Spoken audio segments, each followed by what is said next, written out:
Hi guys, welcome to Love and Lust Audiobooks Use channel. Updated daily with great audiobooks, so please subscribe to me if you don't want to miss it. Well, let's go to read this book, Alpha's Forced Mate, Part 1, Chapter 1 to 10. Chapter 1, The Alpha's Human Mate.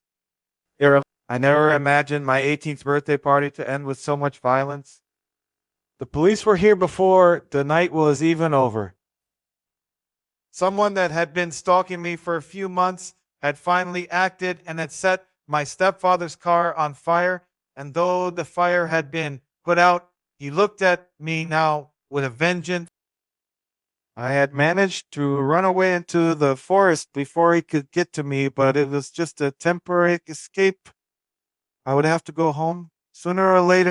Beside me, Jason stood as he held my hand. I had just told him everything that had happened, but there was nothing more that could be done. Jason was my boyfriend of 3 short months. The police are saying that they can't do anything right now. I complained to him.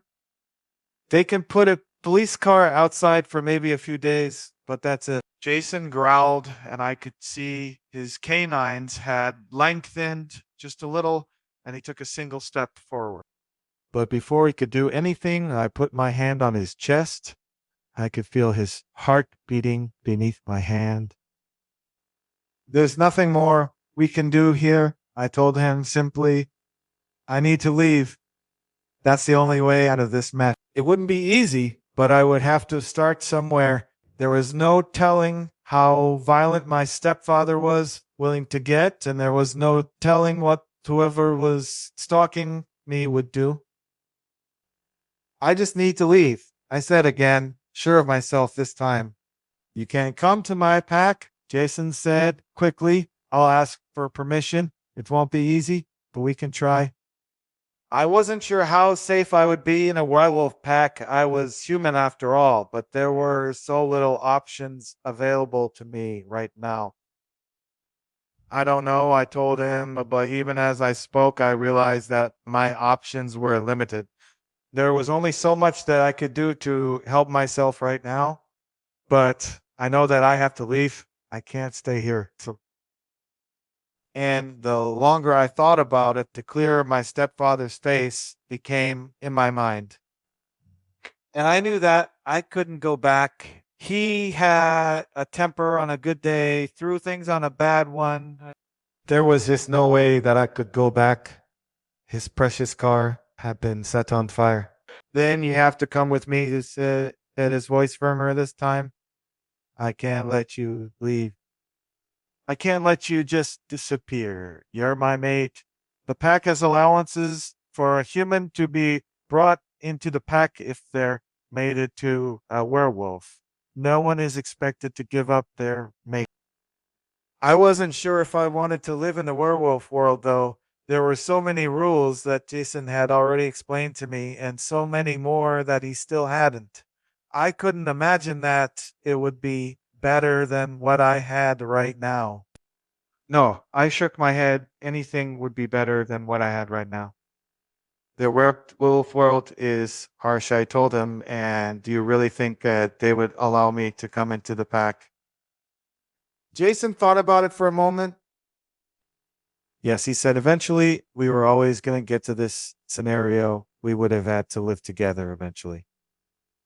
We're mates. It's just happening sooner now, but there is no way that we would have avoided reaching this point. You're my mate. They will allow it. I will just have to ask the alpha first. I swallowed hard. Jason had already told me many things about the alpha, not the least of which was how fearsome he was, even among wolves. But I wouldn't have to live with him just under his rule. And even so, a fearsome werewolf sounded like a better option than my stepfather or whoever was stalking me. But Jason sighed, putting his hands on his head. Are you sure about this? Are you sure about leaving your home? There was nothing in my life that I had been less sure of. But what other choice did I have? Where else could I go? I'm sure I told him because it was what he needed to hear in order to do this. Nothing else would work. These last few weeks have been a whirlwind that I never once imagined happening to me. Just 3 months ago, I was a junior in high school. I had my final year next year.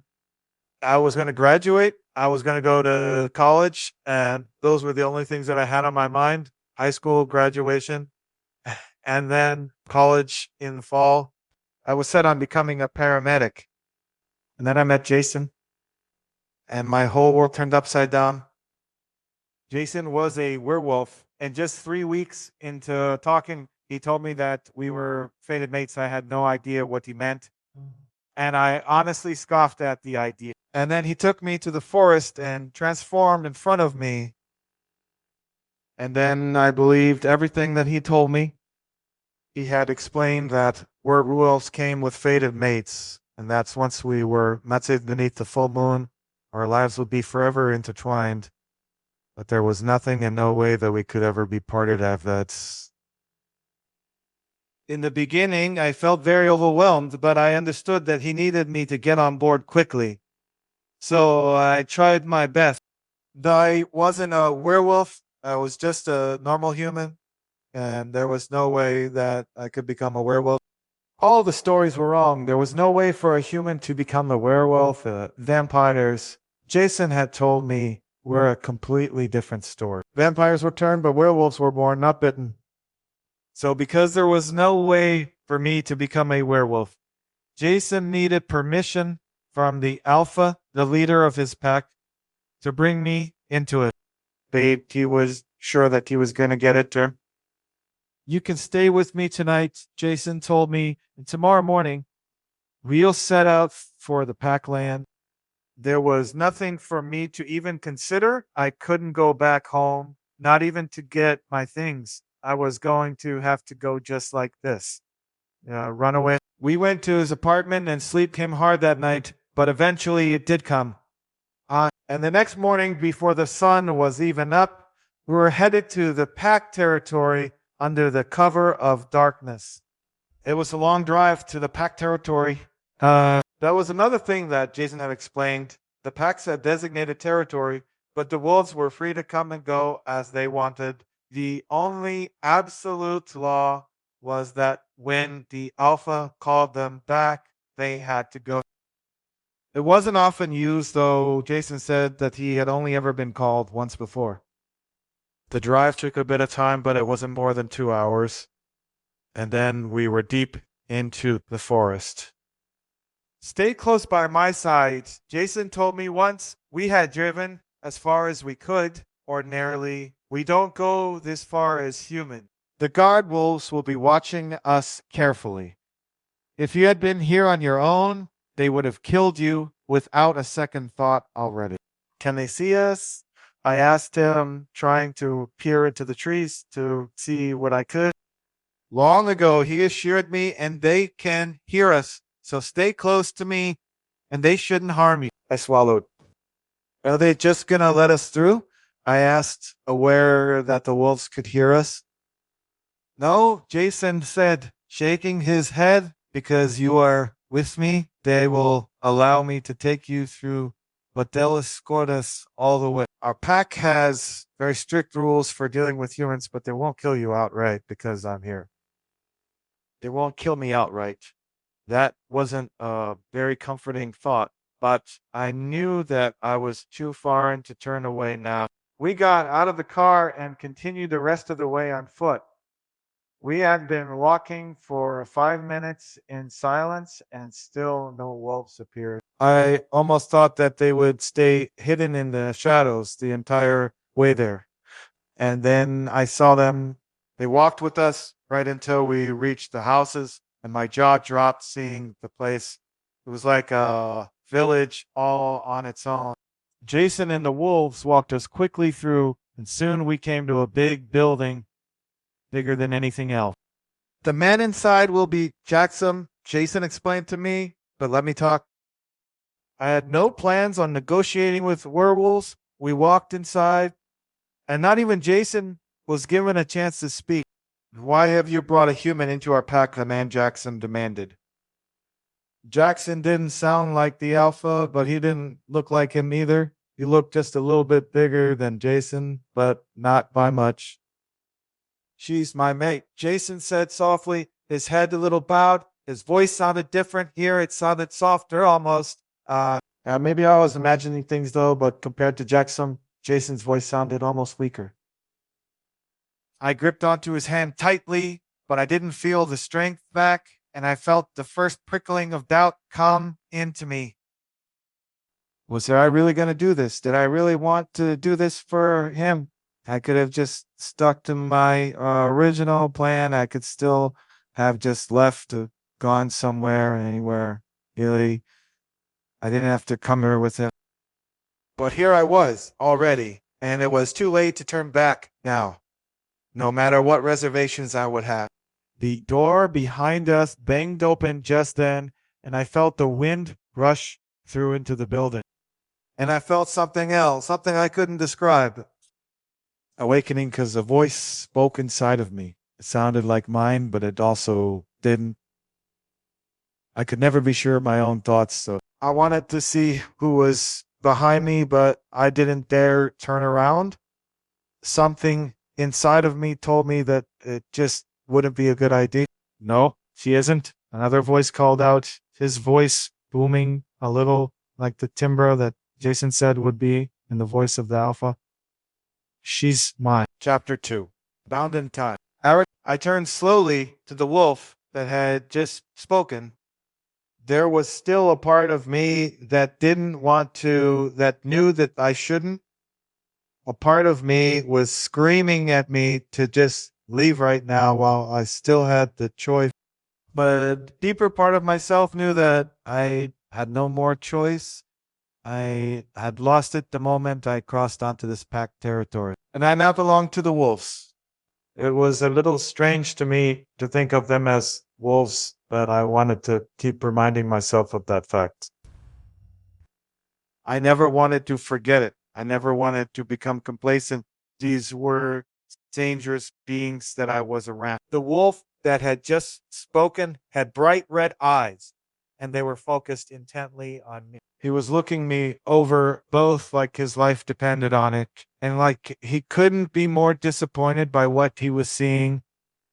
His shoulders heaved and sweat glistened off of his muscled torso. He was taller than Jason, taller than anyone I had ever met. His muscles were pronounced in the white shirt that clung to his frame. "Alpha," Jason said as he turned around, bowing his head even lower. If he went any further, he would be touching the ground. So this was the wolf that he had told me about, warned me about. We weren't supposed to see him today, but I guess fate had other plans.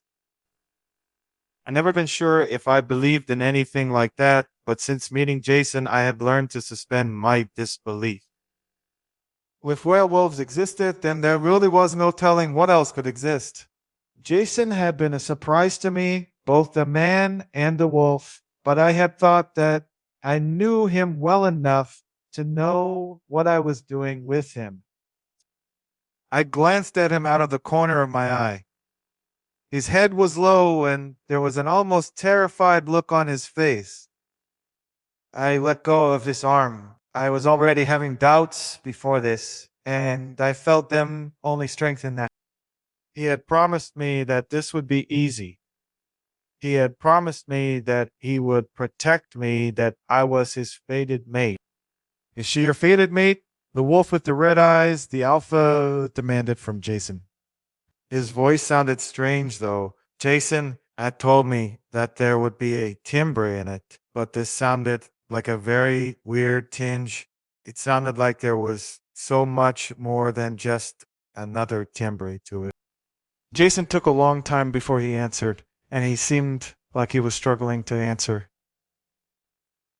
I had no idea why he was struggling. It was such a simple question. All he had to do was answer what he had already told me. All he had to do was say yes. It was one word. His mouth moved of its own accord, and he looked like he had tried to control it. It was strange to see. It was almost like something was forcing him to speak. Eventually, without lifting his eyes from the ground, he answered, No, he said eventually, not fated by the moon, she was my choice. I stared at him, my mouth slightly open in shock. That wasn't what he had told me. It wasn't even close. In fact, it was an absolute and total lie. I swallowed hard. My instincts had told me not to trust him. They had told me to turn and run away, but I hadn't listened. Instead, I had listened to the mystical creature with the sweet words, and I had a feeling that I had no idea how badly I was going to pay for it. The law only allows you to bring a human into the pack if they are your fated mates. Every other human is not allowed. You brought her here to die. The alpha spoke again. Explain yourself. I waited for the explanation. I wanted to hear what Jason had to say more than anyone else present. I deserved to hear what he had to say more than them. It was my life that he had just played with. But even as I listened to the alpha speak, even as I watched Jason fight against him, against answering, I could feel confusion settle in my mind. How could this be real? Was what the alpha was saying true? Had Jason really just brought me here to die? Why would he have done something like this if I wasn't his fated mate and it was something that could be so simply discovered? Then it seemed like it was the truth. He had really brought me here, even though I wasn't what I said he was, even though I didn't mean as much to him as I thought I did. I have no excuse, Alpha, Jason said again, and he seemed to be speaking a little more freely now. I lied because I knew that was the only way to bring her in. I thought that because she was human, she was most likely not going to be the fated mate of any wolf in the pack. And I thought she could be mine. There was very little comfort in the words that he spoke to me. And what was worse, I felt like I was being discussed as if I were property, not a human with her own voice. You were wrong. The alpha snarled at him. And Jason did actually drop to the floor then. Well, he dropped to one knee. In any case, his head bowed so low that it touched his knee. She is mine. The alpha snarled again. And, when we put my fated mate in danger, she will be Luna of the pack. And you put the Luna in danger. Suddenly, Jason whimpered. I stared at him. I almost couldn't process the words the alpha was saying. All I could see was Jason. He had been so strong back in the human world. He had ripped trees apart. He had lifted cars like it was nothing. I had been so impressed by his strength. I had thought for sure that he could protect me, but now here he was groveling at the foot of this other wolf. But none of that stung as much as the realization that he wasn't even trying to fight for me. He wasn't even trying to claim me. He was just begging his alpha for forgiveness. What about me? What about the love he claimed to have for me? Was he just going to surrender me to this strange wolf? Was he going to hand me over like I was some kind of property, some plaything that he had wanted to buy, but now saw as too expensive? Jason, I murmured, softly speaking without thought. What could I say to him, please? I murmured softly. But Jason didn't answer me. He didn't even look at me. He isn't your mate. The alpha growled at me. You are human, and you don't understand. But that is just how our laws work. I blinked, unable to believe what was happening right now. I'm not a wolf. I tried to reason with him. Not even magic. I'm just a human. I didn't know this man in front of me, this man who towered over me. I had no idea who he was or what he was capable of. I knew that he was the most feared wolf alive, and maybe I shouldn't be speaking to him the way that I was. But I had no idea what else to do. If I didn't speak up now, then I would be stuck with him, this wolf that was taking me like I was nothing more than a piece of property. I would only be in a worse situation than I had been before. I had to say something, but before I could speak again, Jason chose that moment to intervene. It doesn't matter, Jason said softly, already giving in. He's right, you belong to him. I felt tears prick my eyes as Jason spoke. Why was he doing this? Why was he just rolling over and playing dead? Wasn't he even gonna fight for us? We have been together for almost 4 months now, and here he was just letting this other man take me away from him when he had brought me all the way here away from anyone else that I knew. Did he even love me? Why are you doing this? I demanded an answer from Jason, grasping onto his shoulder. Why are you just giving it? He still hadn't risen from the ground. He still wouldn't even look at me as he spoke. He's my alpha, Jason answered softly. He's ordered me. I don't have any other choice. You belong to him now. It was more than that. Jason didn't want to fight for me, and I knew then that there was nothing else that I could do. I belong to this alpha. The only person that could get me away from him had absolutely no interest in doing that. I was trapped here. I turned to the wolf that had claimed me, and there was fury on his face. Let go of him, he spoke through clenched teeth, and my name is Marcus. Remember it. That is the name of the one you belong to. And when I didn't respond, he stalked over to me and grabbed my hand away from Jason's shoulder, roughly. You don't touch him, Marcus instructed. He is not your mate. I am, and I won't have my mate just going around doing whatever she pleases. His grip on my hand tightened. Please, I told him you're hurting me.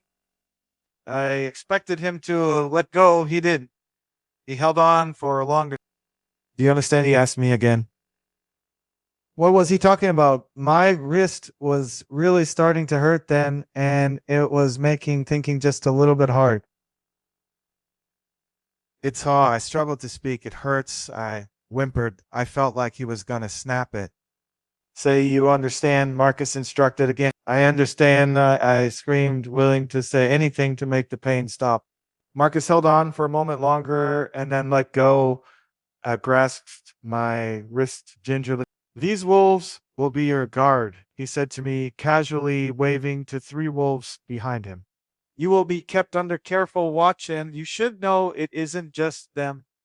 There are guards everywhere, and you are nothing more than a weak human girl. Marcus made a sign then, and the men shifted into wolves right before my eyes. My eyes widened. They were bigger than Jason. They were all so much bigger than him. One wolf snarled, and I flinched. I trust that you can see how useless it is to even try to escape, Marcus said, a smirk on his face. Ooh, you would never get anywhere away from them. But trust me, if you do try and run, he continued, turning to me with a snarl on his face. I will chase you myself. Chapter 3, a mating ceremony. Area. I was shown to a room almost immediately. The wolf that took me introduced herself, but I forgot her name almost as soon as she said it. The only thing I could think about was Marcus and his burning red eyes. He had been controlling Jason. That was the only answer. He had forced Jason to say all of those things. But why would he? Because a part of me questioned. It was true. He had no reason to do that. Why would Marcus want me a human girl? Why would he force me away from Jason? It had to be the truth. And a part of me knew that it was deep down inside.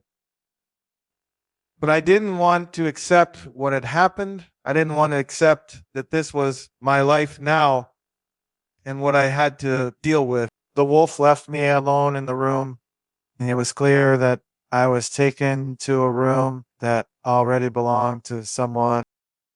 Before I even had a chance to look around or look at the room properly, the door opened again, and Marcus strode through it. Tomorrow is the mating ceremony, Marcus said, his voice cold. There will be a few wolves that will come, and assist you to get ready. I bit my tongue. I wouldn't be able to hold it for very long, but I wanted to be sure that I spoke from a place of logic, not emotion. The last thing I wanted was him to call me irrational. So I took a moment to breathe, to catch my breath before I spoke to him. Are you insane? Yeah, I demanded. Apparently, I wasn't as in control of myself as I had thought. How can we get married tomorrow? I just got here a few hours ago. It hadn't even been a day since we met. He had to see how this was nothing less than pure insanity. Marcus snarled, his canines lengthening, and his eyes turned bright, shining red. I stepped back without really meaning to quote. I didn't want to be afraid of him, but as my heart hammered in my chest, there was little I could do to control that. He was a monster, and I was nothing more than a human girl. It's a mating ceremony. He snarled at me, not a wedding. There is a difference. This isn't something banal and foolish we do just to make us happy. The moon goddess has guided us to this. She will be honored. There was some contrition in his voice, but what would he have to be penitent about? He didn't sound very happy with the situation, which was insane. Why he had done this. If he wasn't happy, he could just undo it. Jason had explained finding a true mate very differently to me, though. He had also lied to me and didn't even seem all that interested in even fighting for me. So I doubted what kind of power his words had at this point. I wanted nothing more than to just leave, but even if I did, where would I go? Then a thought occurred to me, why couldn't I just leave? Why hadn't I left before? Sure, I had nowhere to go, but anywhere had to be better than here. These were wolf shifters, something like werewolves, the monsters in every story. If I wasn't safe with my stepfather in my house with humans around me, what would make me safer here? You know what? I said, my heart still hammering as I held my chin high. I'm not staying here. I'm not going through with your stupid mating ceremony. I am leaving. As soon as the sun rises, I'm gone. I sounded a whole lot braver than I actually felt, but there was nothing else to it. I couldn't just make my fears go away, and I couldn't exactly just stay here. But before I could even move, Marcus rushed at me quickly. He stopped just shy of my face, and he didn't touch me, but his eyes were livid. If you ever disrespect the moon goddess again, he whispered, low and deadly, I promise you there will be consequences. I swallowed hard and stepped back, but my back hit a hard wall, and I touched the surface behind me. Before I could move, Marcus' arms came up to the side of my face, trapping me in. I don't enjoy this any more than you do. He told me. The threat dropped a little from his voice. But this is what the moon goddess, in her wisdom, has decided for us for this pack. And we have to obey. He was insane. It was the only explanation for all of this. I don't believe in the moon goddess, I told him simply.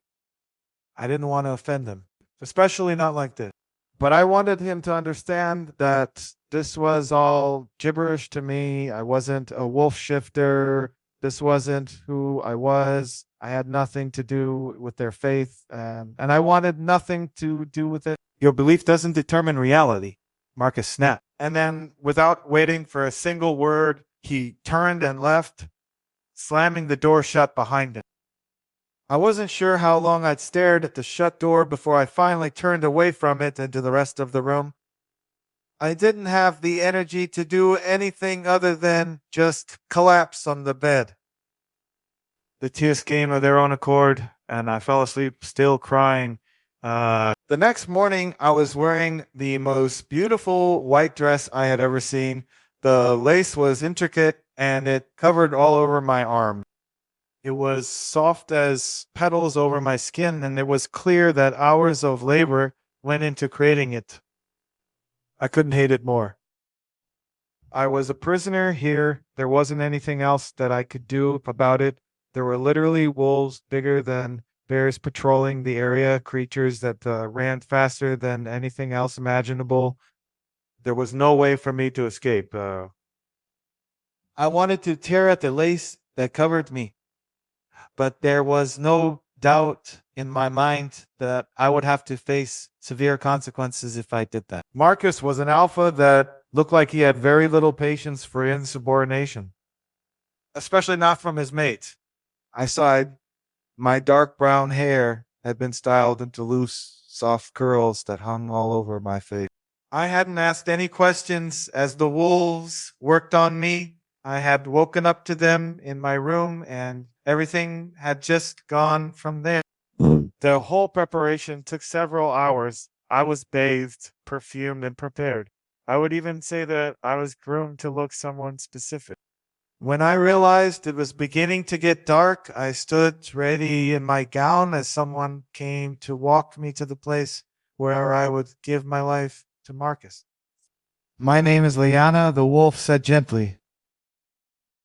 She was the same wolf that had brought me to my room. She must have seen that I had been in no mood to remember names. Truth be told, I still wasn't. I'm going to escort you all the way to the path leading to the altar, she told me softly, and the last part you will have to walk on your own. Marcus will be watching. The last part was as great a threat as it was possible to get. I wasn't going to run away. I wasn't that stupid. We then left the room with me leaning on her arm a little for support. I was tired, but more than anything, I just wanted this whole thing over with. We walked out into the open courtyard and I saw that the entire place had been transformed for the event. There were altars and garlands of flowers, and at another time I would have thought that this was the most beautiful place to be, and it was perfect for a wedding. Wow. Or a mating ceremony, I suppose. There were wolves scattered everywhere, and Lyanna pointed them out to me as we walked. Marcus stood at the end of the path by the altar, and behind him were a group of wolves that looked almost ancient. These are the elders of our pack, Lyanna told me, and she is the eldest. She will oversee the mating ceremony. She speaks for the moon goddess in our pack. Is this just the way of everything? There were too many laws for me to memorize, and I was not in a giving mood tonight. If they thought that they were going to get me to exchange some kind of vows with Marcus, they were truly insane. Though they probably already were insane just for thinking that any of this would be all right with me. Soon, we reached the end of the space that Lyanna would walk me, and I had to walk the rest on my own. I didn't even hesitate. I went straight to Marcus. I knew that anything less right now would probably mean my death. The elder waited until I was right before them, perfectly in line with Marcus. And then she began to speak. It has been a long time since we welcomed a human into our pack, the elder spoke. I remember when I was living, when I was young, so many of them are gone now, almost all of them, but we are still here. We are what remains, and our memory is long. A human favored by the moon goddess is truly something else. I listened to her speak with rapture. Could she be speaking truthfully? In all my time in the pack so far, I had not once felt like I was welcome. The moon goddess knows what we do not, the elder said again, her voice softer and louder at the same time. So now we will continue with this mating ceremony exactly as she willed it. And in time, the mysteries of her wisdom will become known to all of us. The elder murmured something else, something too low for me to hear, but someone on her, right past her, a piece of cloth, pure white. She stepped closer to me and wrapped the cloth around my left hand, weaving it between my fingers. My hand flexed around the material on instinct, and the white cloth shone brilliantly in the moonlight. Then she wrapped the other end over Marcus's hand, tying it just the same. Even I could admit that it was a little fascinating to watch and the cloth felt incredibly soft against my skin. I would still refuse to say any vows, though. The moon goddess binds you, she murmured. She is absolute in her decisions. She is wise in all she does. From this moment on, you are not merely Alpha and Luna. From this moment, you are one. The ceremony was more beautiful than anything I had ever seen, let alone been a part of, but now it only meant one thing. Absolutely. I was trapped here with these wolves forever. Chapter 4, First Night with a Beef. The elder's words lingered through the air, and I could tell that every wolf there hung on to her. Every word. You have to admit that it does sound like there is truth in her words, because a traitor's part of me whispered. That voice inside my head had started getting louder and louder recently, and I wasn't too sure that I cared for it. This bond will be one that no one can break. The elder spoke again. Her voice carried a note of finality in it. And with that, I declare that our pack has a Luna. Everyone erupted in loud cheers, howls filling the air, but I didn't pay much attention to it. Marcus gently pulled on the cloth that held us together. I swore that if he tried to kiss me, I would punch him. I didn't care that it would most likely break my own hand, and it would probably feel like a fly hitting against him to Marcus. I didn't care if he so much as tried to kiss me. I was gonna hit him. But he didn't. He tugged gently on the cloth until it came undone. It came off with surprising ease. He must have seen my confusion because a moment later, he explained it to me. It isn't meant to be a tight fasting, he said softly, the pack still cheering around us as they dispersed into crowds, talking loudly amongst each other. A mating bond isn't a prison or a curse. It's a soft warmth, a gentle hold. I snorted. Strange, I told him that's not what I'm picking up on in this bond. Irritation and anger flashed over his face, but he didn't say anything more about it. It's time for dinner, he said stiffly, and then we can retire. Obviously, the bride and groom were not expected to stay well into the night partying. They would have their own party. I kept comparing this to a wedding because, in all honesty, that's what it felt like. If Marcus thought we would be having that private party, then I would know that he truly was insane. Once the cloth was completely off my hand, I shook it loose. Marcus then turned and went to the table that had been set up on the other side of the field. I followed him. I had barely eaten anything today, and I was ravenous. We were seated at what was clearly a bridal table, though Marcus still insisted that we weren't married while we were mated. I tried my best to simply ignore him. It was easier once the food was placed before us. There was steak, probably venison, and so many different kinds of vegetables. I helped myself to my plate without waiting for anything else. These were wolves, after all. I guess that if I was going to survive here, I shouldn't wait for anyone to serve me. The food was delicious, and for a moment, I forced myself to focus on just that fact. But all too soon, the meal was over, and before I even knew what's happening, we were being led away from where the wedding had happened, with Marcus leading the procession. We were taken to a different place. It was a house made of silver stone, and we were shown inside. The wolves that accompanied us saw to it that Marcus and I were both safely inside. And then they were gone. And just like that, we were left alone in the room, just Marcus and me. And as far as rooms went, this was something astounding. There were warm furs all over the place. I ran my hand through the one closest to me. It was the softest thing I had ever felt. The bears sometimes still attack us, Marcus said, looking a bit tense. They are no friend to wolves, but some of them see that we are more than that.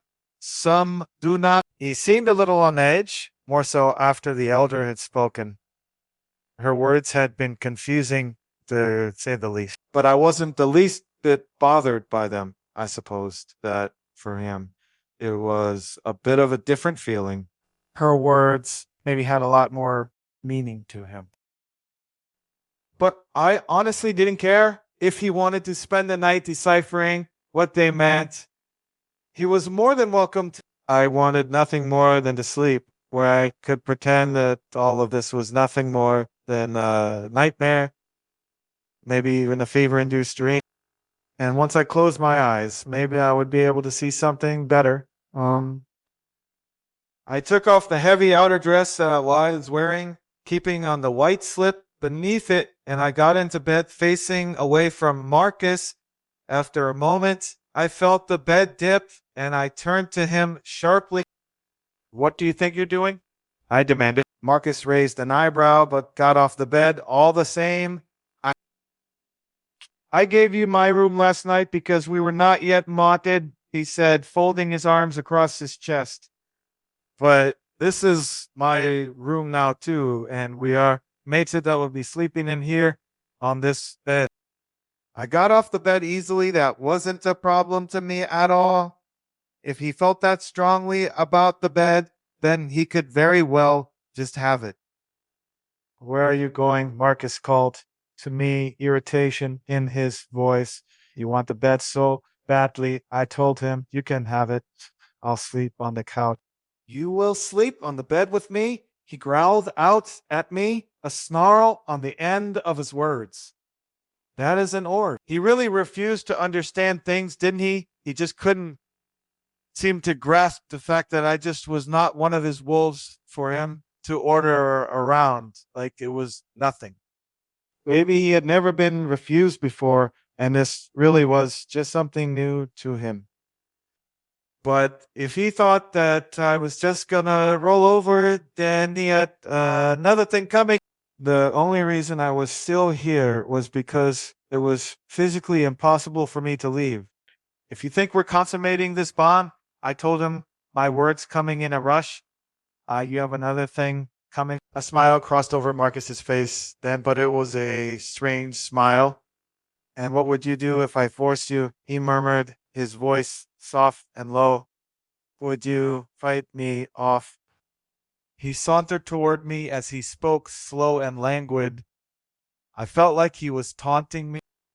"Would you run away from me?" he asked, coming closer still. I had no idea what his fascination was with being right up close and personal with me. I had seen him speak to more than a few wolves at this point, and he never encroached on anyone's personal space other than mine. "What if I just say we are going to make," he whispered, leaning down toward me. His face was so close to mine now that I could feel his breath on my face, hot as it washed over me. "Would you refuse me?" I felt a wave of emotion come over me, then something hot like a heat wave washing over me. I felt a pull to him, then something I couldn't explain, and an almost primal hunger. But before anything could happen, I snapped out of it.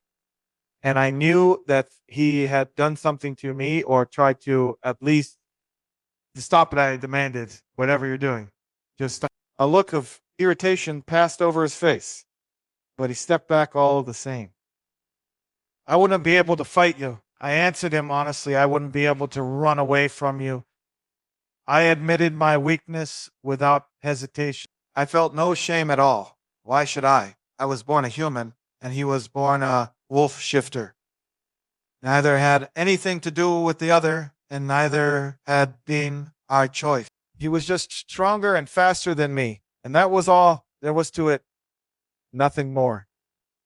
But I told him simply, my words coming clearly, I would try to fight you, I would try to run, and I would definitely refuse you. I had no idea why, but I felt like it was important for me to say, and I knew that it was the truth too, even if it would likely mean that I was going to lose. I wasn't going to die. I knew that now. The elder had explained that his life was tied to mine, though not mine to his. If I died, so he wasn't going to kill me unless he wanted to die too. I But he could do anything else to me that he wanted. There was nothing in the world that I could do to stop him. The moon goddess would never accept a bond that was forced like that. Marcus told me, straightening a little. There are wolves that have done it, and there will be wolves that will continue to do it, but it's desperation that makes them act. I am not yet that desperate. I stared at him. There were 1,000 questions going through my mind right now, and I had no idea what to think. This world was as confusing as it was dangerous, and a large part of me was sure, but there was a lot more to uncover. What do you mean? I asked him, a tinge of fear in my voice. What would make you desperate? Marcus regarded me for a moment, and I wasn't sure whether he would answer me or not. You think your guard detail is for your benefit alone? He asked me eventually.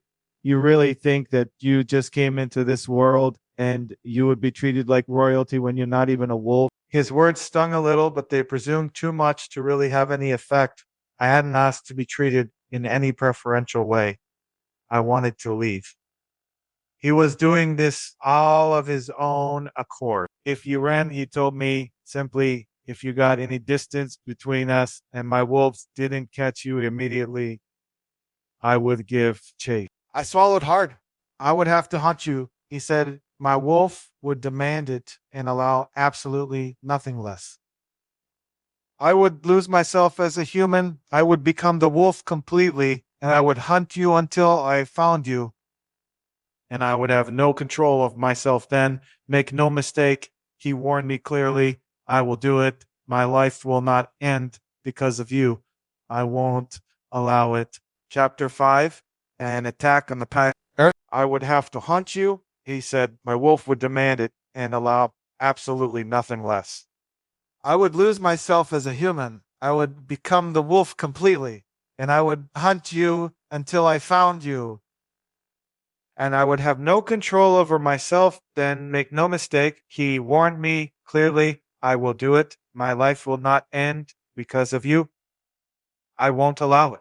I swallowed hard as words poured into my mind. I was sure that I would remember this forever. I had no idea what he was going to do next, and I was sure that there was nothing that he couldn't do at that moment. So Marcus said again, straightening up, he looked like he had more control of himself. I will sleep on the bed, and for tonight I will sleep on the floor, but only for tonight. We are mated, and I won't force more than this on you, but this much I will demand. I wasn't sure what to say. I wasn't sure what he would do tonight, so I simply nodded. It was as good as I was going to get tonight, and I could live with the solution he gave right now. Tomorrow would be another story. I didn't wait for him to say anything else.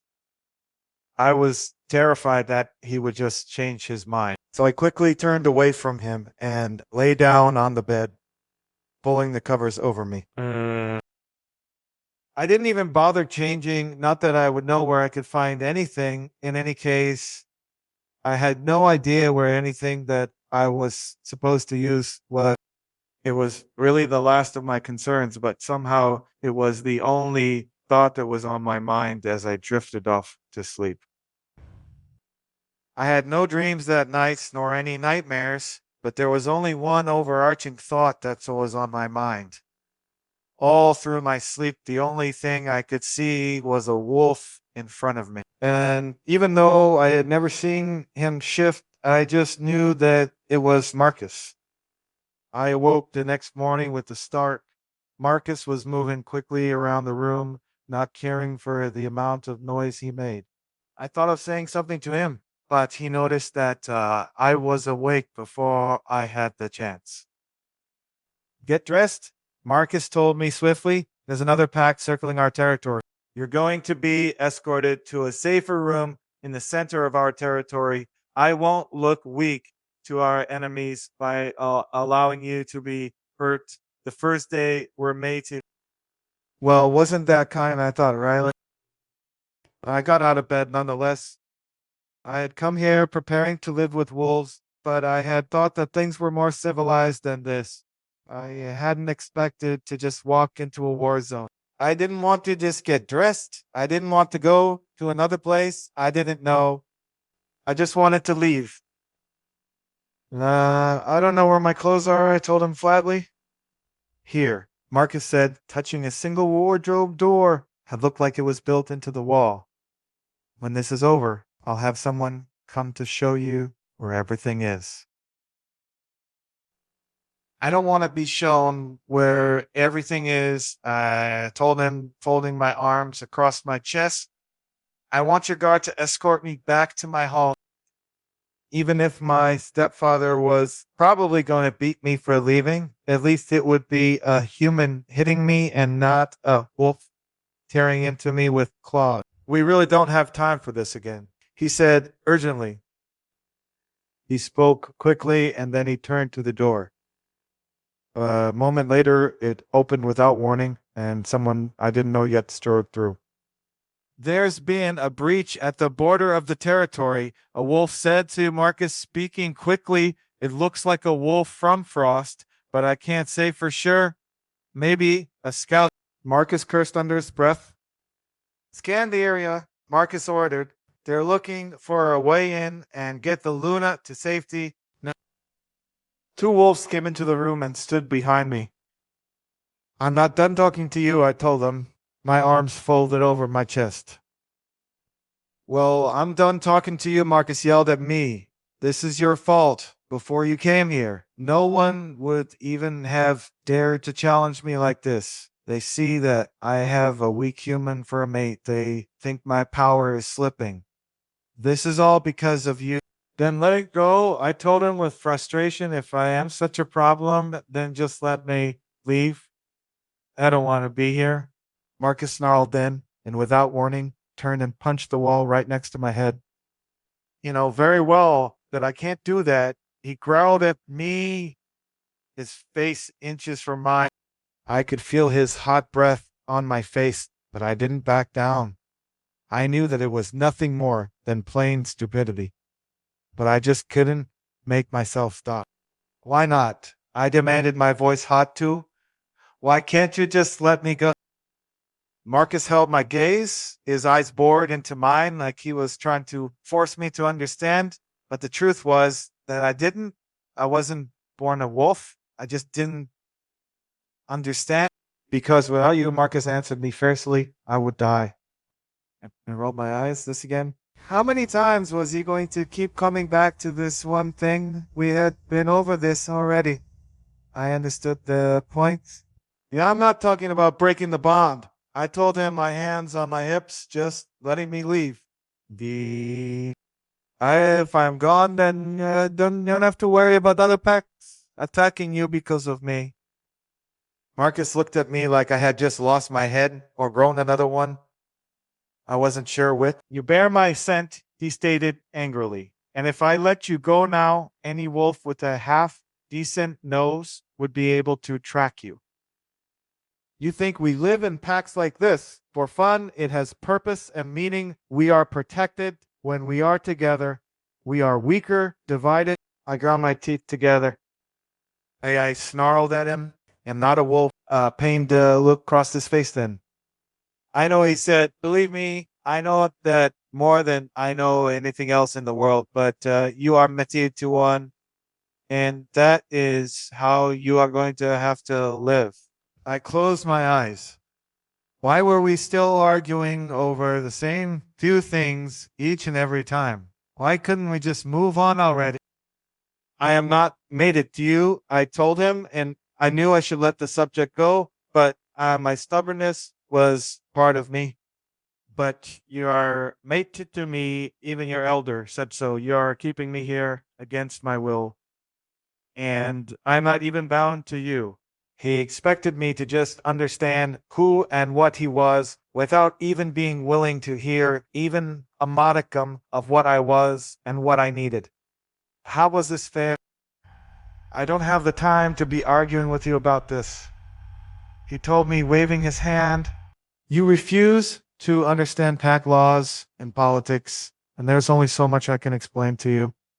He spoke looking down at me like he was done with me, dismissive. I had a good idea to just leave without telling him anyway. Let him go insane. Let him hunt me down. I didn't care. I just wanted him to suffer in that moment. Part of me thought of running out just then and just waiting and seeing what he would do. But I was smarter than that. And even though I wanted to get away, I knew right now was not the time. Right now, something bigger was happening. Also, another wolf came into the room with us. There's a pack attacking at the border. It's a full on fight. The guard wolves need help. Marcus snarled then, but he really must not have had any time for me because he didn't even bother speaking to me again. He turned to the wolves that had just come into our bedroom. And was this a common thing that happened? Would I not even have a private space in my own bedroom? Wait, what? Because I thought to myself, when I started thinking of this space as my bedroom, I was trying to get away from here, not settle down. No, I shook my head. This was a guest room, a prisoner's room. In fact, I was being kept here against my will. I tried so many times to get away now, but all of it had been gentle each time. I hadn't pushed more than what was necessary. But so far, nothing had worked. It was clear that I was going to have to get a little more creative if I was going to get away from this pack. Today would have been a perfect opportunity, but I hadn't had the time to prepare just yet. I needed to think of a plan so that when the next distraction came, when the next attack happened, I was ready to just leave. Protect her, he said to his guards. Stay with her here and watch her closely. If it becomes too unsafe, take her to the fortress. Drag her if you must. She dies, I die. He turned away, then his words coming harshly, and I don't want to die. So this was the mate bond then. This was the full power of a union blessed by the moon goddess herself. He didn't even care about me. All he wanted was to make sure that he could survive. It was the only thing he cared about himself. And all I was to him was a weak extension of that. Something he wished he could get rid of. Yes, Alpha, one of the wolves answered, speaking for all of them. There were 5 wolves that made up Marcus's personal guard. It was for no flashy reason. It was just a requirement. I will stay with her too, Liana told Marcus as he passed her on his way out. I hadn't even noticed her coming into the room. Marcus clasped her on the shoulder and nodded. Thank you, he told her, no doubt grateful that she was covering this one weak area of his. And then just like that, Marcus was gone out the door. He was probably going to fight for his life. And then I was alone with 6 wolves, all focused intently on me. It wasn't even a minute later when the door to the room banged open and 5 wolves burst through, all of them snarling. Chapter 6, Rescued by the Alpha. The wolves that had burst in very clearly weren't a part of this pack because Lyanna and the others all stiffened and bared their teeth. But it was too late for them to shift. There was a flurry of movement. The wolves were on the guards, and the guards were trying to throw them off. I was so stunned, I couldn't move. And then there was a wolf in front of me, advancing on me slowly, his fangs bared as he snapped at me. I had no idea what to do. I backed up slowly, but he was huge. He leaped at me, and I braced for the attack, sure that I was going to die. But before he could touch me, another wolf rammed into him and ripped his throat out. The wolf then quickly came to my side, wrapping almost entirely around me. He was huge, with rich chocolate brown fur, much larger than the other wolf that had attacked me. And even though he looked nothing like the wolf in my dream, I knew that it was Marcus. The fight was over almost as soon as it began, and then Marcus shifted into human form beside me, and I could see him covered in blood, his own blood. Leave us, Marcus called. I looked around the room. The wolves that had broken in were nothing more than bodies on the ground, and the guard and Lyanna dragged the bodies out. It was only a moment, and then Marcus and I were alone in the room. "You need a doctor?" I told him, watching as he sat down on the couch further into the room. "We have healers here, not doctors, and I don't need one of them. I need you." Marcus said stiffly, laying his head back on the couch. I blinked. "I'm not a doc, chaos healer," I told him. A wolf Marcus began breathing heavily through his mouth, especially in alpha heals when their mate is present. "The wounds weren't bad. I just need to be in your presence and it will get better." I swallowed hard. I felt a slight tinge of guilt for what I was about to say, but not enough to make me stop. "I want to leave," I told Marcus simply, but with no hesitation. I tried my best to keep the emotion out of my voice. This wasn't about him any longer. This was solely about my safety, and I was pretty sure that if I spoke to him from that angle, I might be able to convince him to let me go. I know Marcus sighed, breathing heavily, but we have been over this more times than I can count. I ground my teeth together to keep myself from saying anything. "We have been over this." That part was true, but he wasn't hearing me. He kept reiterating the same thing without hearing a way forward or offering any other alternative. I know I echoed his words and I sat down to face him, but I also disagree. I don't think that we have discussed this at all. I have only been saying what I want, and you have only been saying what you want, but maybe there's a way that we can work through this.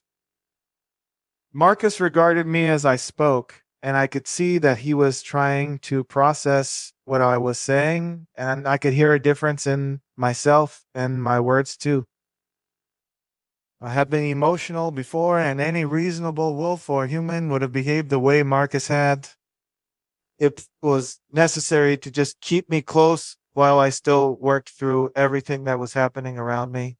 And to me, but I was over that part. Now I was done feeling like I had to just escape no matter the cost. But even though I could see the reason a bit better now, I still didn't want to be here. "It's clear that you don't love me," I told him easily. "It's very clear that you don't care for me. So even though we may be fated mates, I don't see how you could want or even have a relationship with me." I also had insight from more information on my side this time. I had been in the pack for 2 days now, and I could see that everything was very different for the other pack members that had made it. They actually loved each other more than I could see any human had ever loved any other person. There was truly something magical about the bonds they shared with each other as a mated pair. Uh, they struggled when they were away from each other. They missed the other's presence. And they were the first thing that they thought of each day. They spoke of their partners often and always. There was nothing purer or truer than the love the mated pairs had for each other. And it just wasn't there with Marcus and me. I wasn't sure if it was because I was human or because we really just were that badly matched. But I knew that Marcus had to see it too, probably even clearer than I could. I had only been in the pack for 2 days. He was born here. The moon goddess decides in her wisdom, he started to say, but I knew I had to cut him off quickly if I was going to stand any chance of seeing this through to the end. Once he became enraptured with the decisions of the moon goddess, he listened to a little else. And I'm not questioning that, I assured him. I just wonder if we are understanding this properly. Marcus frowned then, but he didn't argue with me. He didn't shut me off, and I knew that I had said the right words this time.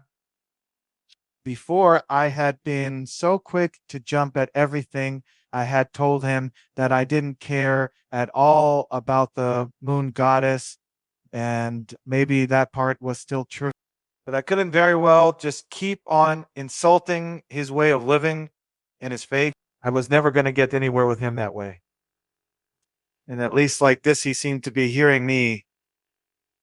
What do you mean? He asked me. What could we be misunderstanding? I had to tread lightly there. I had his ear and he was listening to me. I couldn't lose it. And that meant that there were certain things that I just couldn't say. I mean, I began slowly. What if there was more to it than just mate time? I had no idea if I believed what I was telling him entirely.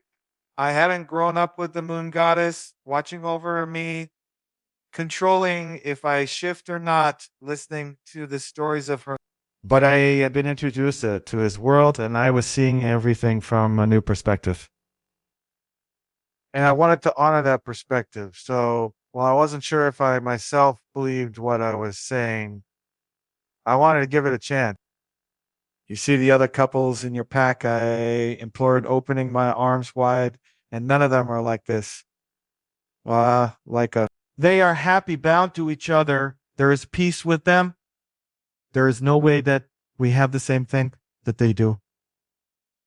Marcus held his breath and then exhaled deeply. You are a human, he said. Eventually, this is how it is when the mate is a human. You don't feel what I feel. You don't know what I know. You don't know what it is like to shift, to feel that strength. You know, nothing of being a wolf shifter. I don't know how you expect the mate bond to be any different. His words stung a little, not for any reason, other than the fact that it sounded like he was putting all the blame of this entire situation onto me. But he didn't even realize the truth of what he was saying. I wasn't the shifter. He was. So all of this couldn't be blamed on me. It was his lack of feeling, his lack of empathy to me. That was the problem. But that wasn't something that I wanted to go into detail about right then. So I swallowed my feelings and focused on what I really wanted to tell him. Then, if the bond is truly not right, I said to him, are you very sure that my absence would cause the reaction in you that you told me about before? Marcus' eyes shot to my face, and I knew that he had figured out my intentions, but it was okay. Why? Because I felt like he truly was ready to listen to me. He didn't say anything immediately, and he looked away from me at the wall, just to the side. I could tell that he was thinking about what I had said, possibly for the very first time, too. Where is this all coming from? Marcus asked me again. I don't mean about the bond. You seem different. You're talking differently. I knew that I could see that too, but it was more than just that. I felt different too. I still wanted to leave, but it wasn't that same erratic desperation of before. The battle and the attack had changed my perspective slightly. Now, I knew that there was nothing I could do to just get away from here, away from Marcus. I was tied to him, and I had to factor that into my way of getting out. I cleared my throat before I spoke. I do want to leave. I told him, honestly, there was no point in denying that fact. I would probably not be able to have him listen to me if I wasn't honest on this point. But it's more than just about being trapped here. I am a human, and these people, all of you are wolf shifters. How can I be safe here? Marcus was quiet for a moment. You were willing to come here with Jason, he said. And there was a slight sting in his voice. I didn't let it get to me, though. I knew that he was speaking from anger, and I couldn't allow myself to lose any standing that I had. Now I breathed deeply and let his words roll off me. I'm not sure that I told him honestly. And I was pretty sure that this was the first time that I was saying that truth out loud. It was a crazy plan hatched in a crazy moment, I told him, honestly. And even on the way here, I was filled with so much doubt. And now that I have been here, especially after the attack, I know that it would have been a mistake to stay with him too. I don't belong here. I am human. I don't have the strength to defend myself. Marcus was silent for a long moment, and I felt a small amount of hope blossom inside of me. Maybe I had finally gotten through to him. You don't need to be able to defend yourself, Marcus answered simply. I will protect you. And with those words, my hope was gone. Chapter 7, A Harsh Truth. You don't need to be able to defend yourself, Marcus answered simply. I will protect you. I wasn't happy with that answer at all, and it had nothing to do with the fact that he had said something that I just didn't want to hear. It was because I wasn't happy with his statement. I had the feeling that even if I was a wolf, even if I felt the true mate bond, then I still wouldn't have wanted him defending or protecting me. I might have resented his words even more if I had been a wolf. I don't want you protecting me. I huffed, folding my arms across my chest. Then I suggest you learn to fight. Marcus snapped at me, baring his teeth, elongated just a little. He was trying to prove a point. He was showing off his strength, just so tossed strength that I didn't have. But if he thought that it was going to get me to just shut up and behave, then he had another thing coming. He couldn't kill me. He couldn't even hurt me. And the thought made me braver. You'll do anything before just letting me leave? I told him harshly, what kind of an alpha are you? That the only way you can keep a mate is if you keep them prisoner. Marcus snarled. You think I want to keep you here? Marcus demanded from me. You think having you here makes me happy in any way at all? Yes. Actually, I think he did. I think you like that. Why? It means you have control. I told him firmly while I explained how I saw things. I was done being scared of him. I was done dancing around him. I think you like being in charge. And this is one more thing for you to hold in your hand. I am the alpha, Marcus roared in a way that perhaps could have made me flinch before, but now I was not going to back down. I am supposed to be in charge. I am in total and absolute control of my pack. That is the rank and responsibility that was given to me. That is what I am trying to protect. And I am trying to help you. I yelled back at Timmy. Being here does nothing good for either of us. You said so yourself. If I stay here, I am only a sign of how weak and vulnerable you are. Just look at today, and then you couldn't even fight properly because you knew you had to protect me. There were his guard wolves outside, and I was sure that they could hear everything that was going on. They could hear everything that I was saying, and perhaps this was not a good idea, but I found that I didn't care.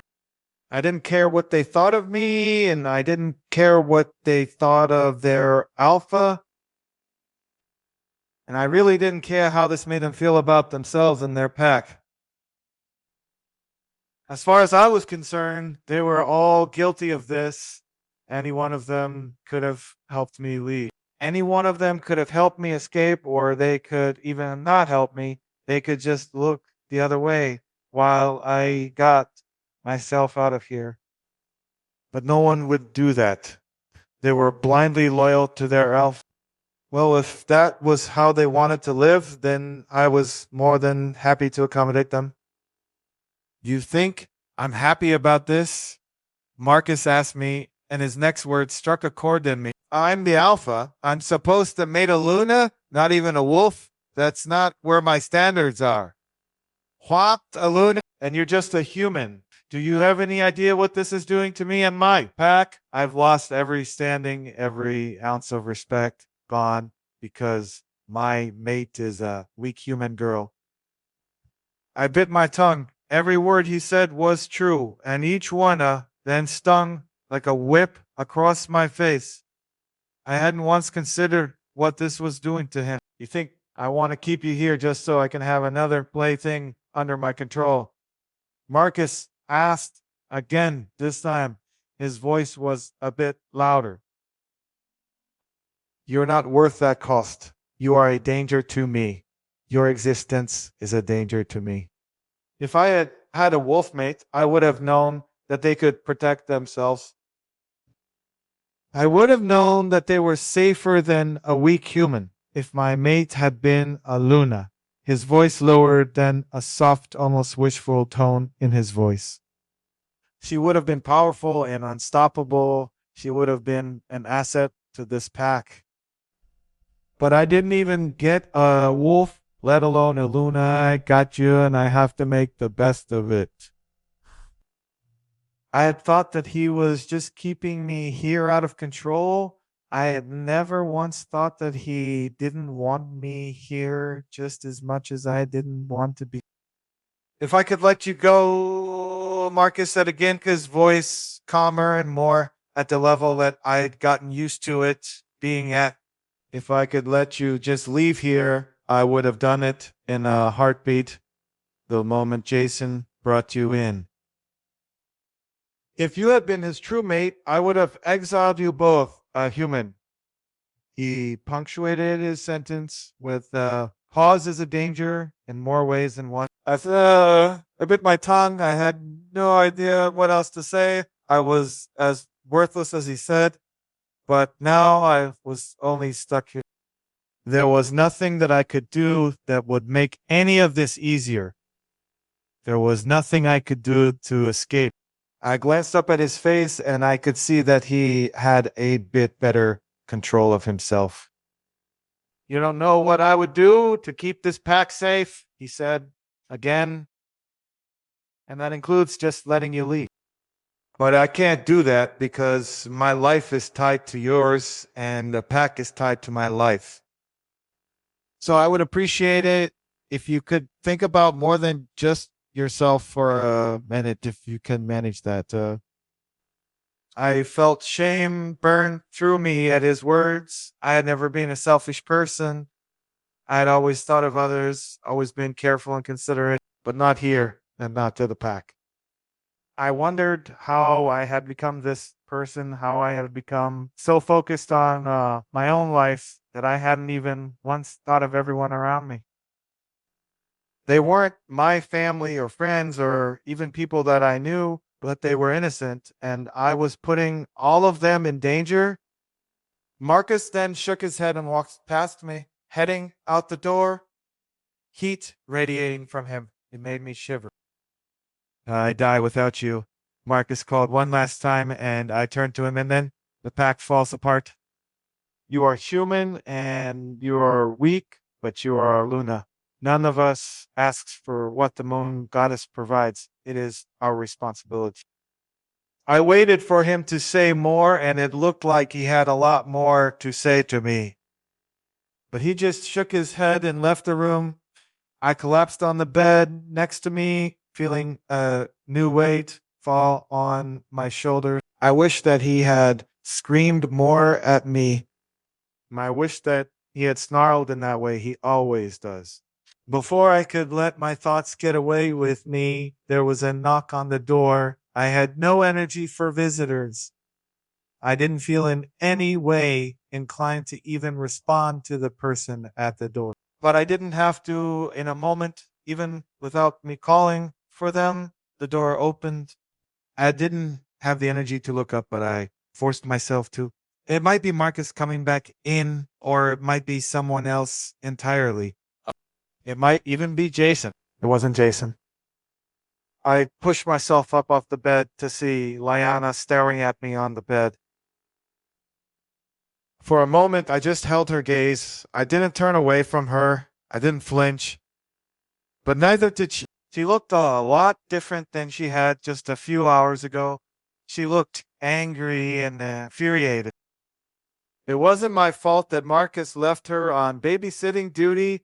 No one needed to be on babysitting duty at all. If they just let me go, there would be nothing for them to watch. As it stood, there was at least 3 other wolves outside, And even though I couldn't hear their heartbeat, Marcus had made it crystal clear to me that they could hear mine. They would know if I so much as began planning to run away. I didn't doubt it. The worst thing about all of this was that I didn't doubt anything he told me. He wasn't lying to me. He had absolutely no need to. And he wasn't hiding anything from me. There was nothing I could do with any kind of information that he allowed to come to me. You don't have to watch me every moment, I told her, irritation seeping through my voice. Surely you can hear my every breath. She didn't answer me for a moment, still just staring at me with a dead expression. I can, she said eventually, but Marcus told me to keep an eye on you, so that's exactly what I'm going to do. I rolled my eyes. Do you have to take everything he says so literally? I asked her. I purposefully got off the bed and, true to her word, she watched me as I went. She tilted her head just a little. When he gives it as an alpha edict, then yes, she told me with an annoyed voice. I frowned. Surely that couldn't mean what I thought it meant. An alpha edict, I asked, turning to face her fully. I mean, he can just throw. It's an order that we can't disobey. Yes, she said, clearly bothered by the fact she had to explain things to me. I stared at her in horror. The thought that he could control their movements just with his voice was terrifying, and I wondered why she wasn't more disturbed by it. He can't control you. Don't worry. She told me that Luna is exempt from the commands. Oh, and humans are as well, of course. How are you so okay with him just being able to command you?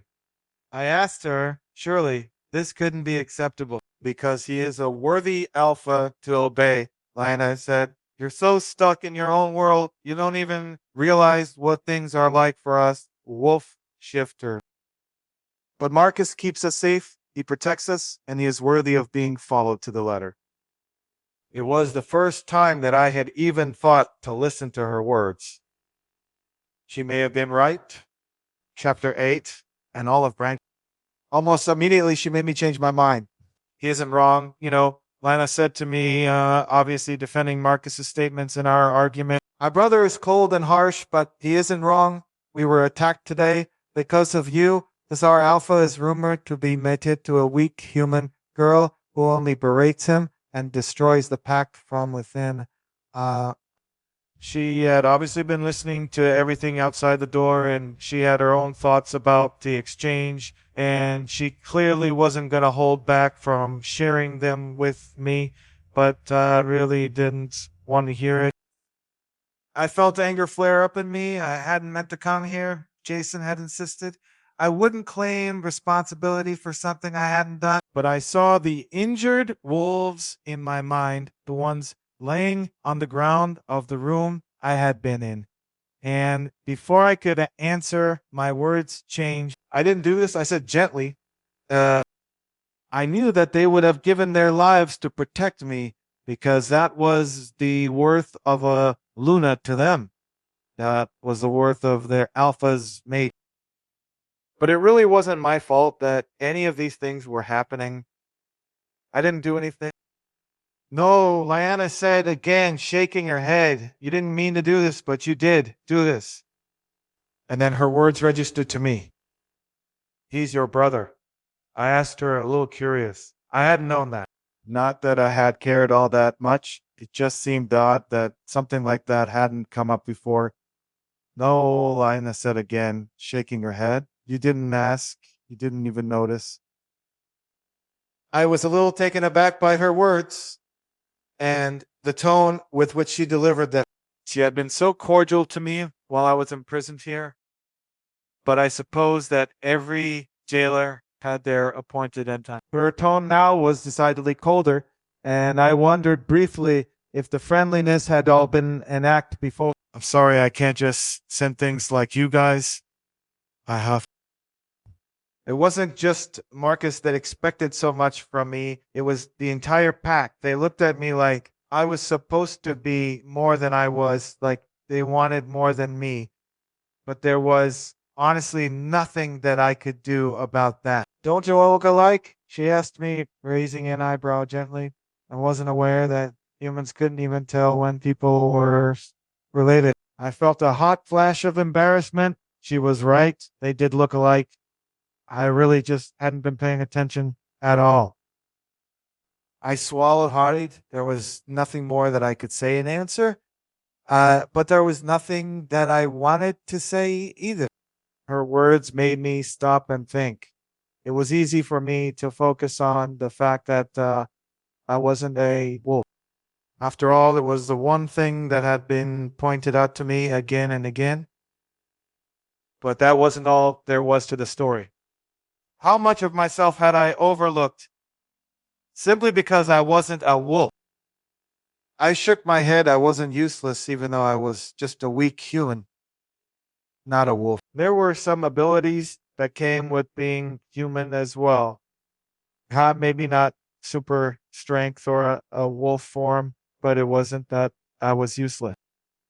And I had gotten so fixated on what I wasn't that I had forgotten what I was. Do you know what the mate bond is? Diana asked me again, drawing me out of my thoughts. Do you know what it is supposed to represent? Marcus should be able to hear your thoughts. He should be able to think of you and know how far you are away from him. She didn't give me a chance to answer. She spoke like a roller coaster of feelings had been unleashed, and I wondered how long she had kept this in her head for. And it's not just Marcus either. Liana continued, it's all of us. It's me too.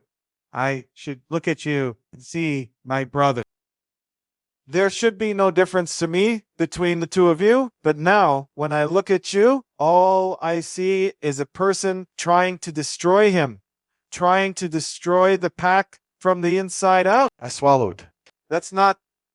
Oh, I objected, stopping her from her tirade. That's not what I'm doing. Her words were unfair. Her accusations were unfair. That wasn't what I was trying to do. Not at all. I wish the pack here no harm. I had nothing against these wolves. I was just trying to leave. I'm just trying to get home. I tried to reason with her. This is your home now. She yelled at me, and it was then that I noticed tears welling up in her eyes. Do you know how we can get another Luna? I shook my head. I knew that I was somehow Marcus's fated mate, but I had no idea if he would be able to get another Luna. Actually, as I thought about it, I knew almost nothing about the packs and how they worked. Marcus has to die. Liana spat out. That is how we get another Luna. Our alpha has to die, and we have to get another one. My brother has to die. That's not what I want. I shook my head. I don't want him or anyone else to die. I just want my freedom. That is the cost of it. Liana answered, I am telling you how to get what you want. Kill my brother and you can leave, but please do it in his sleep because the pain of seeing his mate kill him will follow us. I knew she wasn't serious, but for her to even have said those words was shocking. You know, I don't want him dead. I murmured, I don't want anyone to suffer for me. You keep saying that Liana pointed out and then your actions prove otherwise. I wish you would just make up your mind and act on it because like this, you're killing him slowly. And if I have to watch my brother die, I would rather it not be this drawn out. I sighed and sat down on the bed. I don't know what to do. I admitted to her. I know that I can't escape here. There is no way that I can outrun any of you. There's no way that I can fight any of you off. But I can't also just accept my fate. I can't just surrender myself to him, to the pack, please. You have to understand that I'm completely new to all this. Liana took a deep breath. I guess that she was trying to see my side of the story too. She was trying to make this work for everyone. The truth was that I just didn't think that it was possible.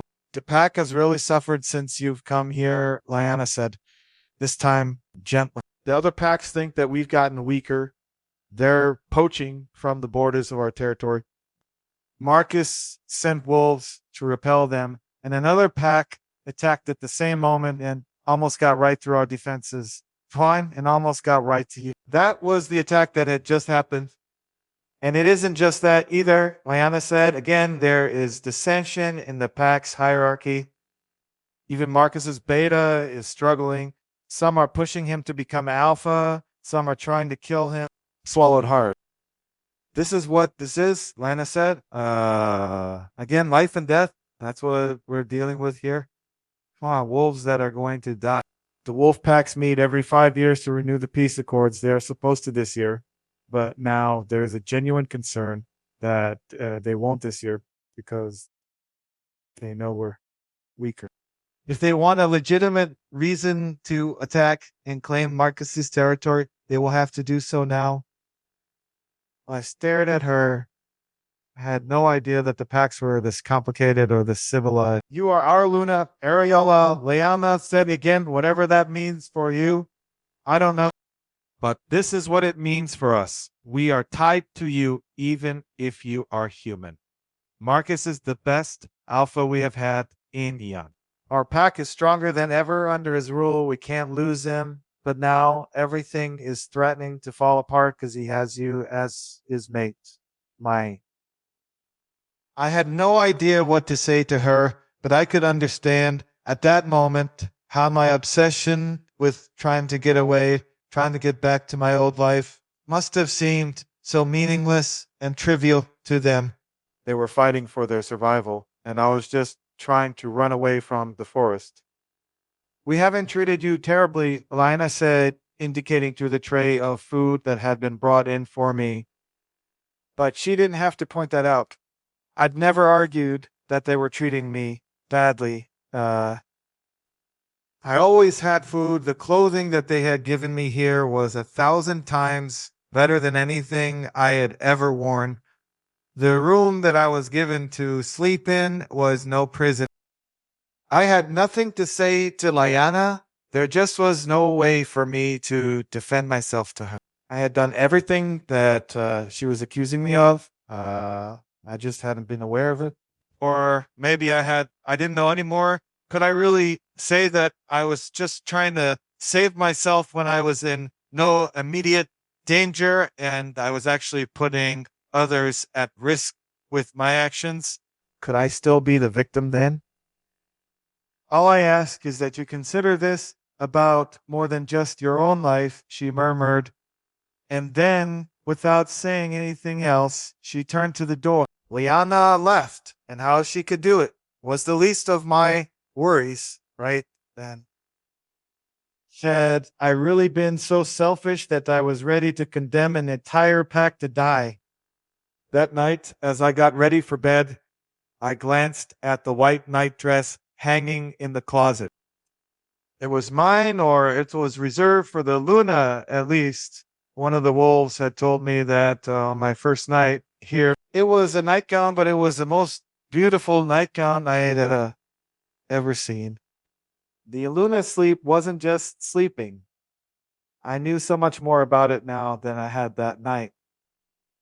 But the Luna's sleep was a true dream. The moon goddess came to her in her sleep and shared some of her wisdom, like a mother sharing knowledge with her daughter. I reached for the gown and slipped it over me. And then I lay down to sleep. Chapter 9, killing him slowly. The next morning after I awoke to an empty bed and breakfast already beside me, I knew that I couldn't let this continue. I had to speak to Marcus. There had to be a way that this could work for all of us. I didn't want to be a prisoner here any longer, but at the same time, I didn't want to be the cause of death for hundreds, maybe thousands of wolves. So without waiting for anything, I went and found him. He was in his private study, not too far from the bedroom that we slept in. And as soon as I reached the door, I hesitated. This was the time that I made my effort. But I waited at the door for a full minute. It was only after that that I realized that he probably already knew that I was there the entire time. So I took a deep breath and knocked on the door. Come in. Marcus's voice came from the other side clearly, and immediately he definitely knew that I had been there this entire time. I didn't wait for anything else. I opened the door and stepped across the archway. There was a long, awkward pause as I walked into the room, and for a moment I wasn't sure if I had the courage to say what I went there to say. I was still a prisoner. That fact hadn't changed. But I realized I wasn't the only prisoner. I was just the only one with visible chains. But they were all as tied down as I was, paw tied to me, tied by fate, and I had only been making their captivity worse. Marcus was alone in the room, but I had guessed that much given that it was still relatively early in the day. I swallowed hard. I knew what I had to say. I'm sorry, I murmured to him softly. I didn't mean for any of this to happen. Marcus sighed. I know, he said, his voice as soft as mine. You are as blameless in this as I am. This is just what the moon goddess decided for us. I have no idea why. But her wisdom is not something for us to question. I bit my tongue. I wanted this to be a proper apology, not something that turned into another argument. And if I said anything about my doubts about the moon goddess, then there was no doubt that this was going to be an argument. And I still had more things to say. I didn't want to get sidetracked by anything else. But there are some parts that were my fault. I told him again, shaking my head.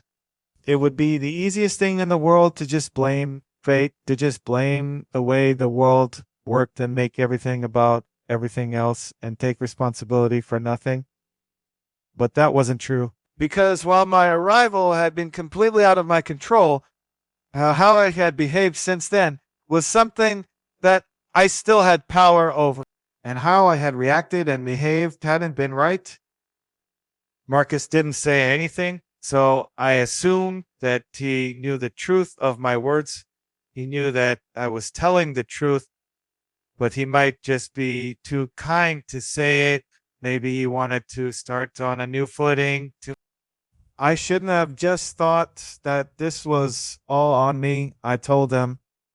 I should have asked you about your part too. And you did tell me that there was only so much that you could do. You did tell me that you were as bound and imprisoned by this as I was.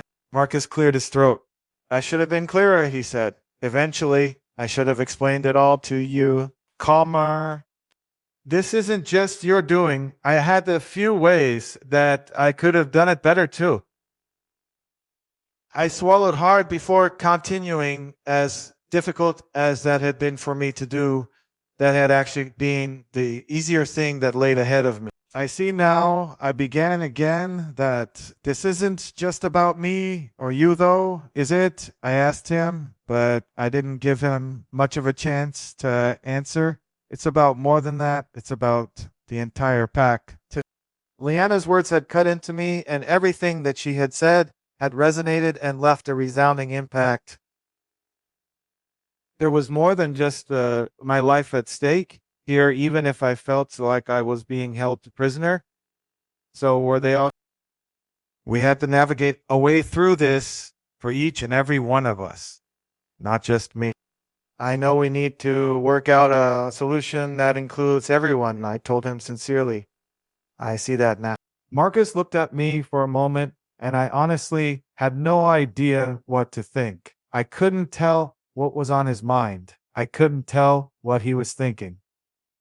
I had no idea if I was presuming too much or offering too little. But I couldn't let my thoughts get away from me. I had to say my piece, and that was all. Whether he accepted my help would be another story. Are you still looking for an escape? Marcus asked, his voice soft. I had to strain to hear him a little, but there was an undercurrent to his tone. Something fierce, dangerous, promising that this would be a battle if I answered wrongly. But I knew the wrong answer and I knew the right answer and I knew what I was going to say to him. No, I answered honestly because I well and truly wasn't. I am looking for a solution and I'm prepared to stay here forever if that is what we come up with, if that's the only thing that works out for the entire pack. Marcus regarded me for a moment. I knew that he would be hesitant. I had started so many conversations with him already by this point, and each time I had only had one objective in mind, try to get away from him. There was no doubt in my mind that he was still playing through that possible scenario. But he could also sense that I wasn't lying. What do you propose? He asked. Where do you think our starting point should be? I had a few ideas, and the first of them involved learning more. If I was going to be their Luna, then I needed to know fully what that meant and what that entailed. I'm not as useless as you think. I told him, giving a step forward, it's not that I don't know anything about your world at all. And whatever I don't know, which I believe is a lot, I am willing to learn. Marcus looked at me skeptically for a moment, but then he shook his head. What do you know? He asked me eventually, even if it's just folktales. Let me know what you know. And we can start from there. I took a deep breath. I was well aware that so much of what I was going to say would be ridiculous. But I had to take the chance. I had to show him that I was willing to learn, that I was happy to do whatever it took to make him understand that I was looking at things a little differently. Not, but just a little. Werewolf shift on the full moon, I said tentatively, my voice rising in a question at the end. No, that's a myth. You shifted easily yesterday. Several did. Are you telling me or asking me? Marcus said, raising an eyebrow. Yeah. Um, telling, said, this wasn't supposed to be me asking him questions after all. It was me telling him what I already knew or what I thought I knew. Anything else? Marcus asked. So he wasn't going to be confirming or denying the truth of what I was saying. That I thought hard. I had expected him to kind of take the opening and lead the conversation from there, but his expression was blank and stoic as he waited for me to speak. He was a strange creature. There was almost no way to decipher him. I had no idea what he was going to do or when he was going to do it. I had only known him for a few days, but ordinarily it would have been enough to at least get to know the bare basics of anyone else. I knew that he was the alpha, and I knew that he was strong and feared, but there wasn't anything else. I realized that I had just been staring at his face, and I realized that he was still waiting for an answer. Silver, I said, remembering the movies and just saying, the first thing that stuck out to me, silver bullet through the heart will kill you.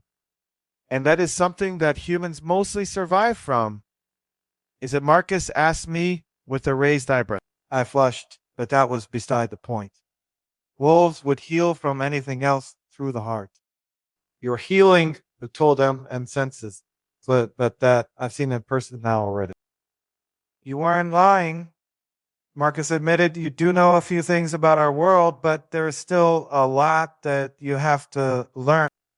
There was, and I was willing to learn it. I knew that was the way to survive, not any other way. I needed to learn about their world, and once I knew that, then I had the chance to survive. Can I ask you something? I said gingerly.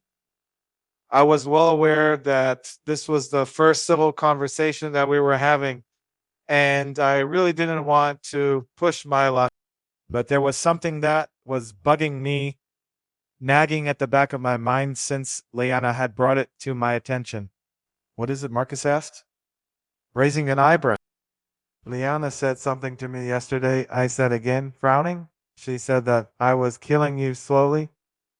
What did she mean by that? Marcus turned away from me then. He hadn't done that in the entire exchange. In fact, I had known him to do that in any of our conversations. He had screamed, raged, threatened. He had done everything else, but he hadn't just turned away from me. I can't answer that right now, Marcus said softly, his face still turned from me. I will answer you. I will explain her words to you, but not right now. I nodded. It was a much better answer than I deserved, and I trusted that it wasn't that serious. If I really was doing something to actively kill him, I was sure that he would put a stop to it, or at least try to. Chapter 10, Learning Attempt. Okay, I nodded. I can understand that. There were a lot of things that I needed to learn about his world, and maybe the first thing shouldn't be what was obviously the bone of contention between us. It was just surprising to me to learn that these creatures, and especially alphas, seem to have these incredible abilities, yet also seem to have incredible weaknesses. I had the feeling that it was going to come up again, that we would have to address this issue at one point or another. But right then was not that time. I wasn't offended by it either way. This was only our first conversation that didn't include accusations, insults, and screaming. It was already a win in my book. I didn't see us becoming lovers, but maybe there was a way that we could make this a little more bearable for both of us. But if you have any other requests, Marcus said, clearing his throat, then I am willing to make myself amenable. There were a lot of possibilities in a sentence, but maybe he just spoke like that. Will you teach me more about your world? I asked him. I want to learn. He didn't answer, his face impassive. I said what I already knew about his world. Some of it had been wrong, but there had been a point or two that I had gotten right. I wasn't delusional. Just because I had guessed one or two things right about their life didn't mean that I knew anything concrete about them at all. But it was a start, and it showed that I was willing to make an effort. And there was not much more that I could do other than that. Marcus was silent for so long that I was sure he was going to refuse me, and I wouldn't blame him. This made no sense. Just a day ago, I was screaming at him to let me leave, and now here I was, asking to be shown how his world worked. I was having a hard time not giving myself whiplash. But it really was as simple as this. I hadn't understood what was going on myself. Hadn't known that things were this chaotic and insane, and I hadn't seen that it wasn't just me that was affected by this. I realized now that what I was asking for would only be more dangerous than the situation I was in. There was no way for me to leave the pack now, not safely. I had Marcus scent all over me. Any wolf would be able to track me if I ran across any wolf in the city or anywhere else in the world. They would know who I was. If I left the pack now, I put an immediate target on my back.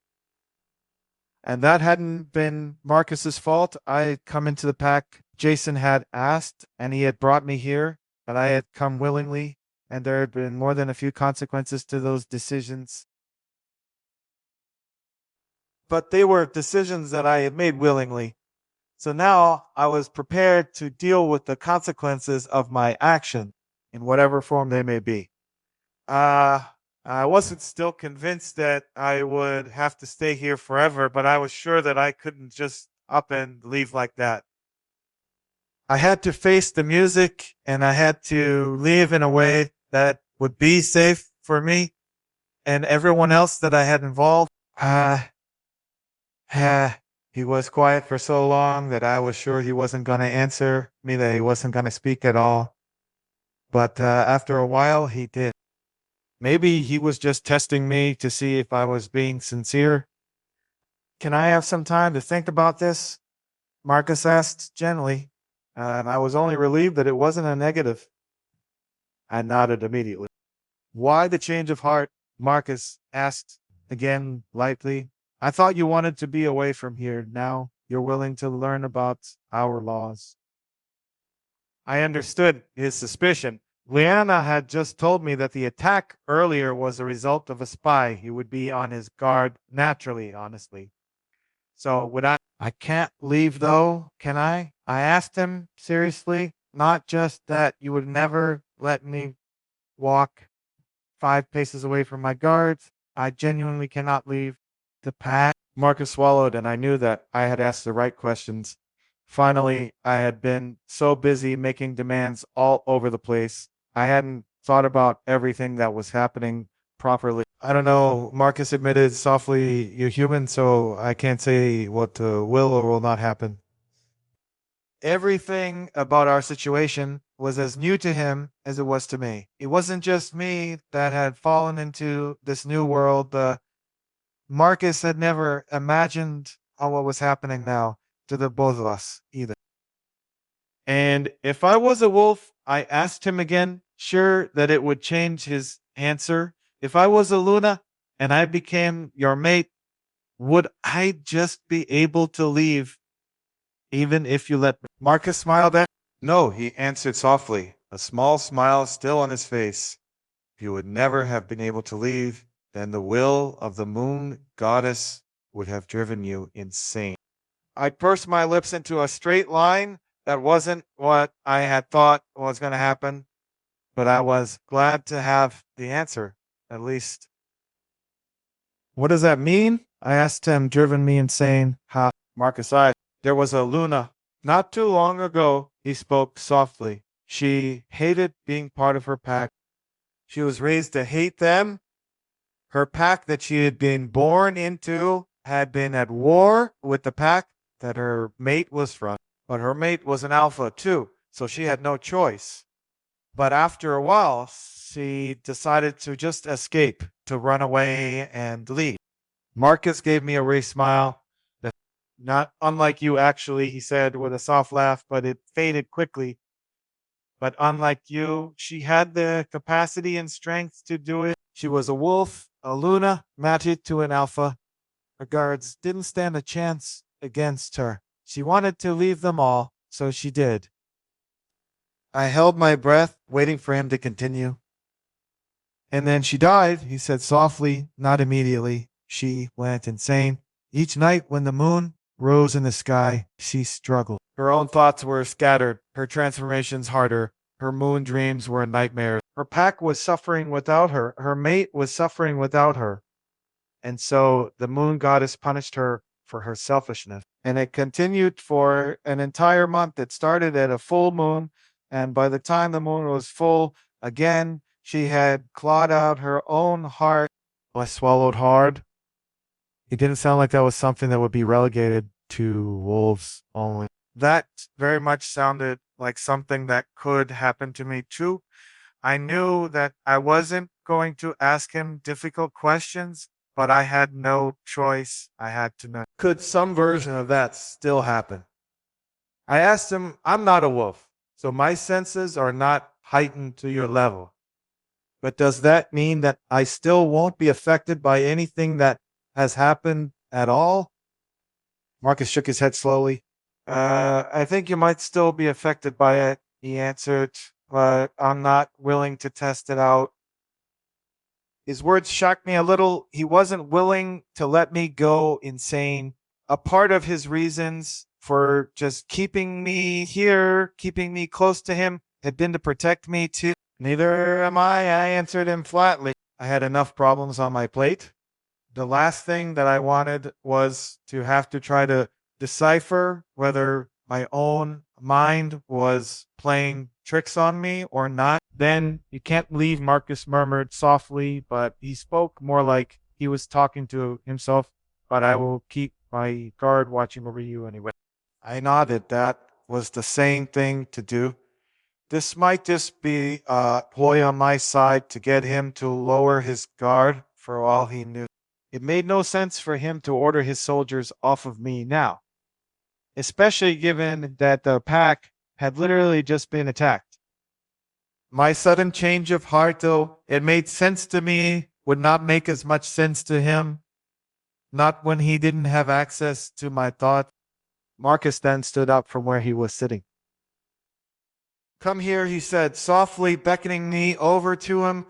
"There is something that I can teach you right now that you should probably know whether you are going to stay here willingly or leave to insanity." I walked over to him across the colorful rug that covered the floor. Once I was near him again, I felt that heat I had felt before. I thought it was a one-time thing, but no, this was Marcus.